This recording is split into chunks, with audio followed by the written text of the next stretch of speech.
Պարոն Փաշինյան, այն բանից հետո, երբ Ադրբեջանը հանեց այդ արգելքը Հայաստան տարանցիկ իր տարածքով բեռեր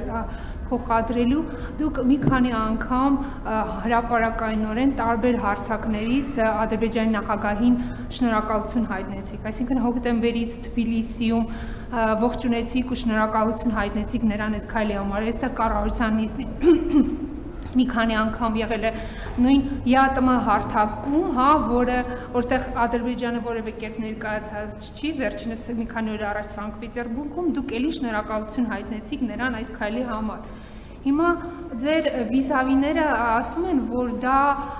պատճառաբանված է նրան, որ դուք ունեք որոշակի նման պարտավորություններ անդադ շնորհակալություն հայտնել, կամ որ դուք դրանով ուզում եք ցույց տալ, որ խաղաղության գործընթացը հենց ձեր վրա է կենտրոնացած, դուք եք միանձնյավարում այդ գործընթացը։ Ինձ հետաքրքիր է ձեր մեկնաբանությունը, միգուցե դա դիվանագիտական ինչ-որ հնարք է, եթե կարող եք կիսվել ձեր պատկերանություններով, ինչով եք դուք առաջնորդվում դա անելուց, շնորհակալ։ Ընդհանրապես ես նկատել եմ, որ մեր մոտ, գիտեք, մեր իրականության մեջ, եւ սա նոր չեմ նկատել, վաղուց եմ նկատել, բանի իրականության ընկալման բանաձևերը բարդացնելու տենց բան կա, շատ մղում կա, որ ասենք ինչի է այս միկրոֆոնը կապույտ, իսկ ինչի է այս մեկը կարմիր,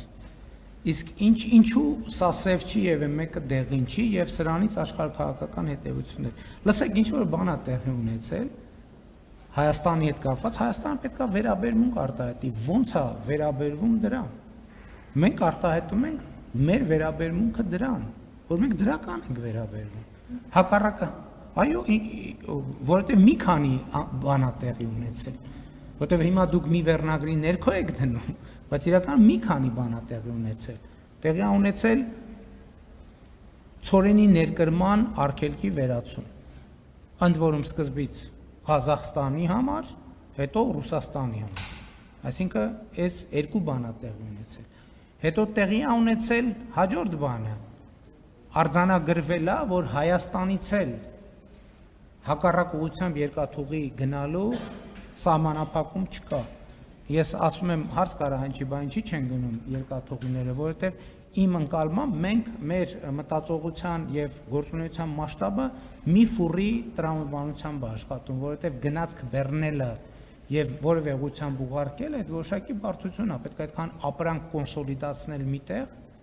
միանգամից, որովհետև գնացքը չի կարող դատարկ գնալ։ Երրորդ բանն է տեղի ունեցել։ Ադրբեջանը պատրաստակամություն է հայտնել նավթամթերք վաճառել Հայաստանի գործարարներին եւ այդ պատրաստակամությունը արտահայտվել է, այդ գնացքը եկել է եւ հայտնվել է շուկայում։ Եվ մենք կարծում եմ տարօրինակ կլինի, եթե մենք մեր վերաբերմունքը չարտահայտենք։ Եվ ես այո, արտահայտում եմ այդ վերաբերմունքը եւ կարծում եմ ճիշտ եմ անում, ընդ որում չի տարբեր տեղերում, որ տարբեր տեղերում դա արձանագրի, որովհետեւ դա կարեւոր է նաեւ ԵԱՏՄ-ի համար։ Որովհետեւ մենք ԵԱՏՄ-ի հետ երկաթուղային կապ ենք ստացել։ Մենք նախկինում երբեք ԵԱՏՄ-ի հետ երկաթուղային կապ չենք ունեցել։ Ասել երրորդ բանն է, այսինքն երրորդը թե չորրորդը տեղի է ունեցել։ Այսինքն նկատի ունեմ իրականում շատ կարևոր է գնահատել տեղի ունեցածի մասշտաբը եւ ուզում եմ ցույց տալ, որ խաղաղությունը ինչա, կներեք, ինչ որ բան ասեք, ուզում եմ ցույց տալ եւ ցույց եմ տալիս եւ հայտարարում եմ, որ խաղաղությունը իրականություն է։ Եվ այդ իրականությունը ունի կոնկրետ արտահայտչած ձևեր։ Ես հույս ունեմ, որ առաջիկայում Հայաստանի եւ Ադրբեջանի միջև երկկողմ առևտրի երևույթներ, այսինքն երկկողմ հիմա Ադրբեջանից դեպի Հայաստան ներմուծում կա, հույս ունեմ Հայաստանից դեպի Ադրբեջան էլ արտահանում կլինի։